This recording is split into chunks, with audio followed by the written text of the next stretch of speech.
Something extraordinary has just happened. For the first time in modern astronomy, the James Webb Space Telescope has observed a collection of cosmic events so bizarre, so interconnected, that scientists across the world are rethinking everything we thought we knew about the origins of life and the nature of the universe itself.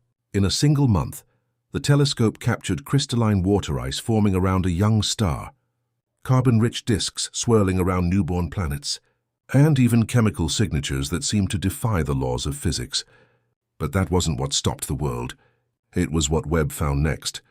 Inside the darkness between stars, in the atmospheres of alien worlds, and in the very building blocks of what we call existence. From frozen oceans on distant planets to chemical trails that mirror life itself, the universe just sent us a message. And this time we finally understood it. It all began with a young sun-like star, HD Waitit 1327, just 155 light-years away. Using its near-infrared camera, Webb peered into a dusty ring of debris swirling around this infant star, the kind of place where planets are born. What it found was stunning. More than 20% of the disk's mass is made of crystalline water ice bound together with dust grains, forming what scientists now call dirty snowballs. These are the seeds of oceans, the very material that once bombarded early Earth and gave rise to life. But here's the catch. This system is only 23 million years old, still in cosmic infancy. The water is already there, waiting before planets even form. For decades, astronomers believed water arrived late in a planet's history. Webb just proved the opposite, that water exists from the beginning, shaping the birth of worlds long before they can ever host life. In that frozen halo of light, the telescope may have witnessed the first chapter of creation itself. While the star HD Waitit 1327 unveiled the birth of water, another discovery came from a world far stranger, a young gas giant named CT-CHA-b, orbiting a dim sun 620 light-years away. Webb's mid-infrared instruments detected something never seen before, a planet with its own debris disk, a swirling ring of carbon-rich dust encircling the planet itself. This wasn't a ring system like Saturn's, but an entire miniature version of a solar system forming around a planet, not a star. The chemistry inside was completely alien. Unlike the icy composition seen in stellar disks, CT-CHA-b's environment was dominated by carbon compounds, complex reactive molecules that form the backbone of life. It suggested that carbon-based chemistry might begin in places scientists never imagined possible.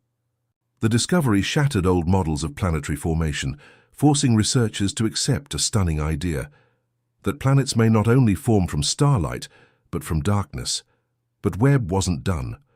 Pointing its golden mirrors toward a dim brown dwarf named Wolf 1130c, the telescope detected something that left scientists speechless: vast amounts of phosphine gas. On Earth, phosphine is produced almost exclusively by microbial life or human industry. Its presence near a failed star, a body too small to ignite nuclear fusion, defied every natural explanation. How could a world without energy or sunlight generate a gas so intimately tied to biology? Some suggested chemical reactions deep inside metallic clouds. Others whispered about something stranger, that phosphine could be the chemical footprint of processes we don't yet understand. To the scientific community, it was déjà vu. They had seen this before years earlier on Venus, another phosphine signal that was dismissed as a glitch. But this time the evidence was undeniable. Somewhere between a planet and a star, in the cold twilight of Wolf 1130c, the signature of life, or something very much like it, was burning. Then Webb turned its gaze deeper, not toward nearby stars, but to the dawn of time itself.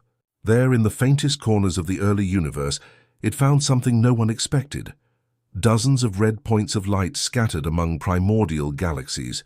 At first, they were thought to be distant stars. Then came the shock. Their luminosity was too intense, their energy too concentrated.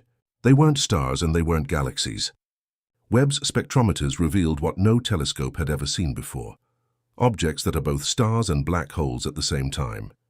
Scientists call them black hole stars, hybrids formed in the chaos of the universe's birth. Small black holes consuming matter so fast that they glow brighter than entire galaxies, cloaked in a luminous shell of energy that mimics a star's surface. For the first time, humanity was witnessing the monsters that built the cosmos, the ancestors of every galaxy we see today. The finding wasn't just historic, it was existential. If these hybrids truly existed, then the universe began not with order, but with hunger. While the James Webb Telescope was busy capturing the birth of galaxies, it also turned its golden eyes toward something much closer: Saturn and Uranus, the sleeping giants of our own solar system. For decades, we believed we understood them. Frozen worlds wrapped in storms, predictable, unchanging. But Webb's infrared vision revealed that their atmospheres are alive, breathing, shifting, pulsing with energy. On Saturn, Webb detected enormous plumes of methane rising and falling in rhythmic waves, as if the planet itself were inhaling. The shock came when scientists compared these fluctuations to solar data. The pattern matched perfectly with the sun's rotational pulse, as though Saturn was somehow synchronized with the heartbeat of our star. On Uranus, things were even stranger. Webb captured a massive vortex near the North Pole, so vast it could swallow Earth whole. Yet inside it, temperatures spiked to levels no model could explain. The gases within seemed to generate heat spontaneously, hinting at unknown chemical reactions, or perhaps even electrical feedback within the planet's magnetic field.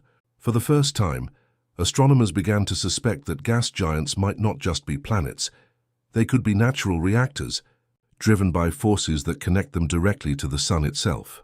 Then came Pluto and Makemake, two frozen relics orbiting the edge of our solar system. To most, they were dead worlds, icy, distant, insignificant. But when Webb turned its instruments toward them, both glowed faintly in infrared light. That glow wasn't from sunlight, it came from within. Deep under layers of nitrogen ice, Webb detected unexpected thermal emissions, signatures of subsurface heat. On Pluto, that heat pulsed rhythmically, radiating in waves every few hours, while Makemake's signal was stronger, steady, and constant, as if something beneath its crust was alive with motion. Chemical scans revealed traces of methane clathrates, crystalline structures that trap gases under pressure, often associated with geothermal activity. But the real mystery lay in the spectral fingerprint: complex hydrocarbons, the kind that form from organic chemistry. In one sweep, Webb had turned two frozen rocks into candidates for habitability. Beneath their lifeless surfaces, there might be hidden oceans heated from below, carrying the same elements that once sparked life on Earth. The discovery was nothing short of revolutionary. Life in the solar system might not orbit the sun, it might hide in the dark. Beyond our solar system, Webb continued its search for reflection, worlds that could mirror our own. It focused on K2-18b, an exoplanet 120 light-years away, orbiting a cool red dwarf. Earlier telescopes had hinted at water vapor in its atmosphere, but Webb went deeper, decoding every layer with unmatched precision.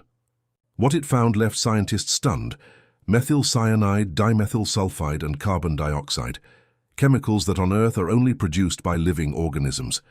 The data was clear. This was no sterile atmosphere.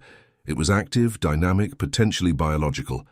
K2-18b, once thought to be a mini Neptune, might instead be a Hycean world, a planet covered in a global ocean beneath a thick hydrogen sky. Even more astonishing, the telescope detected subtle fluctuations in light absorption consistent with cloud formation, clouds that seem to gather, dissipate, and return in rhythmic cycles. If confirmed, it would mean this alien world experiences something very much like weather. Not storms of dust or fire, but water just like Earth. For the first time, we could be looking at a planet that breathes, reigns, and evolves under the same cosmic chemistry that gave us life. And then came the discovery that stopped even the most skeptical minds.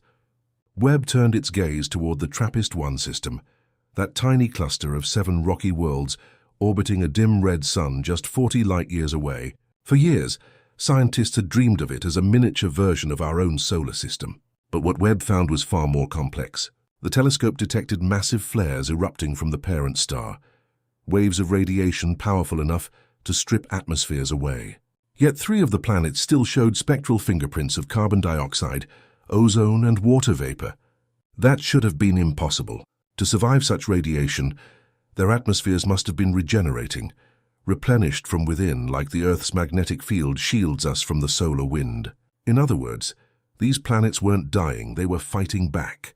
Even more shocking, Webb found traces of nitrous oxide, a gas often linked to biological activity, swirling above one of the worlds, TRAPPIST-1e. It was faint, almost lost in noise. But there, for the first time, a telescope had glimpsed a chemical breath that might not be geological, but biological. A world orbiting a star we once dismissed as too dim to sustain life could be alive. And if it is, it means we are not the exception. We are the pattern,